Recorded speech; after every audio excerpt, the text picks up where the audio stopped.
So we've talked about babies, we've talked about kids, we've talked about families, we've talked about genetic conditions, we've talked about athletes. How are we doing so far? Pretty good, yes?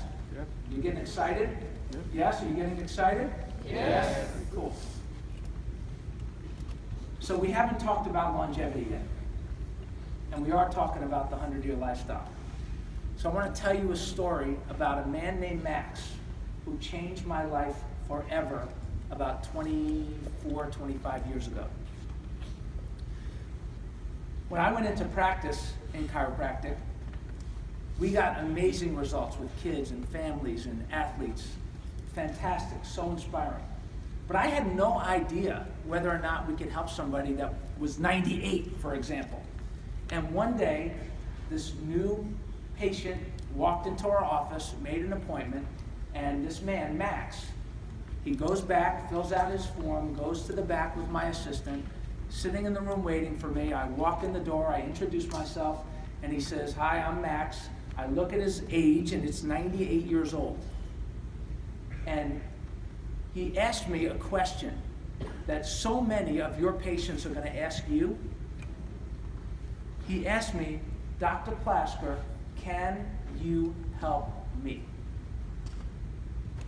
Now this guy, 98 years old, bent over, crooked, mangled fingers, his spine was twisted, pain lines on his head. And I'm thinking to myself, I have no freaking idea. I have no idea if I'm going to be able to help this guy or not. I've never even seen a 98-year-old guy before. I have no idea if I can help him, if chiropractic can make it. I have no idea. So I said to him, I said, "Max, honestly, I have no idea. But as long as you're alive and breathing and there's life flowing over your nervous system, let's give it a shot." So I start to gently align Max's spine as best as I can, going slowly, gently every visit. And wouldn't you know it, within 30 days, Max goes from bent over, crooked, twisted. I'm going to step back here for a minute. Bent over, crooked, and twisted. Pain lines on his head. Walking very slowly, shuffle steps. So all of a sudden, a sense of ease starts to come over his body. And he starts to move with a little more mobility. 3 months goes by. Max is becoming a 98-year-old racehorse. He's getting his mojo back, right? And there were 3 things that I noticed about Max that were very relevant to all of us. First of all, we've talked about it.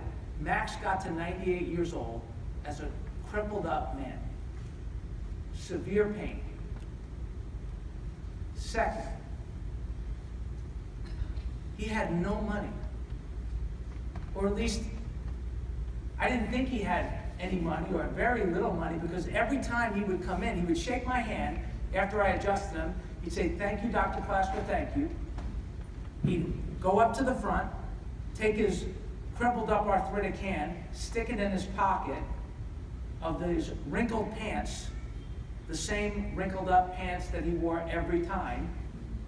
You know the pants I'm talking about, right? He would take out the dollar bills, put them on the counter, tell my staff thank you, and he would leave. And he would do that every time.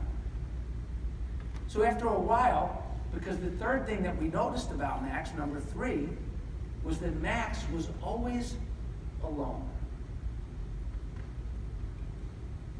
He never had anybody with him.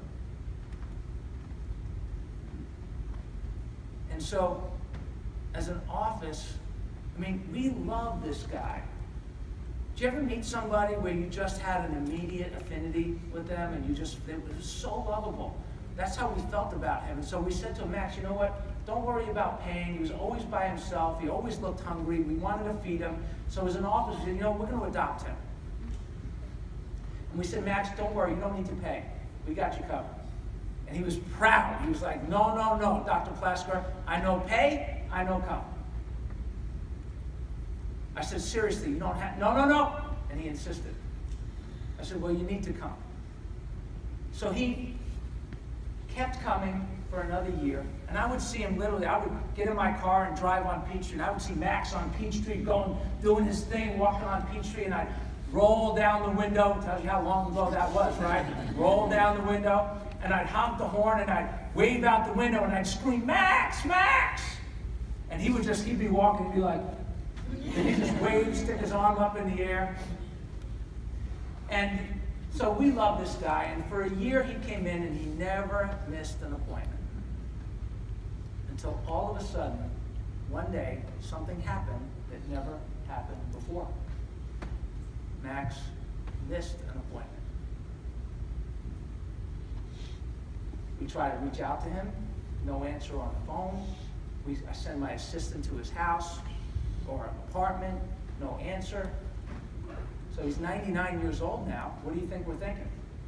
Well, he passed, right? So as an office, we say goodbye to Max and we say a prayer for him and go about our life, go about our business. Well, another year goes by. Max is now over 100 years old. And guess who comes walking through the front door one day without an appointment? Go ahead and guess. I promise you'll get it right. Max, right? So Max comes in. I'm in the back adjusting people, doing my thing. And then I hear my assistant scream out like she's seeing a ghost. She literally screams out, oh my God, Max! And she screams at the top of her lung. And now I'm in the back adjusting, and I hear Max. And I only know one Max. So I'm like, Max! Max! So I'm like, all of a sudden, I'm like super high speed adjusting. I want to go, I want to see this guy. And so I clear out the rooms, I go out to the front, and I greet Max at the front counter. And I looked at him, I said, Max, where have you been? I missed you so much. I gave him a hug. And he looked up at me, and I looked down at him, and I could see that this beautiful soul was tired. His eyes were hollow. You could see the bones protruding through his cheeks. His skin was sagging. He had a tear coming down his cheek. And he looked like a man who was ready to go. I said, Max, seriously, where have you been? We've missed you so much. And he looks up at me, and he grabs my hand like he had done so many times before after every visit. And he looked up at me and he said, thank you, Dr. Klasker, thank you. And died.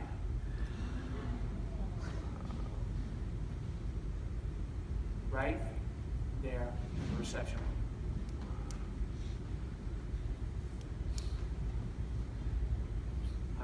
I said to my assistant, I said, call 911, call 911. It didn't matter. Literally, I tried to revive him. His spirit was literally instantly gone. I picked him up. Rigor mortis had already set in. Carried him to the back. Laid him on the table. Never to be heard from again. Except for one thing. That I couldn't get it out of my head.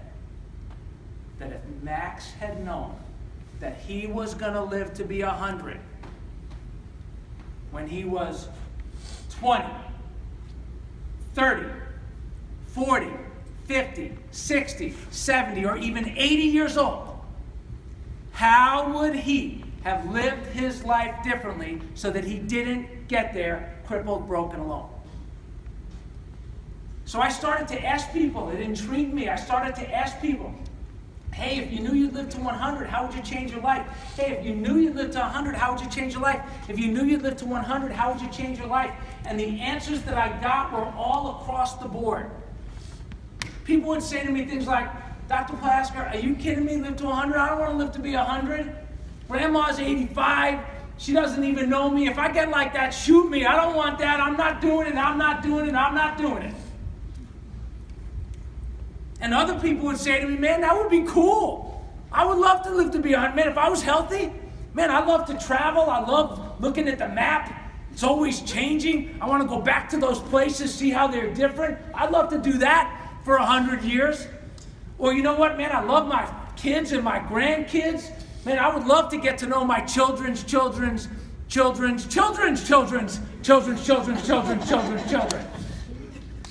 And the answers were all across the board. And no matter what people's opinion was, there was always conversation. It was always intriguing. And I started to wonder. I said, come on, is Max an isolated case? Come on, this guy was a freak. He was a freak. Come on, he can't be there. What, how many are there? And then I start to do the research and I find out that 100-year-old people, percentage-wise, are the world's fastest growing group.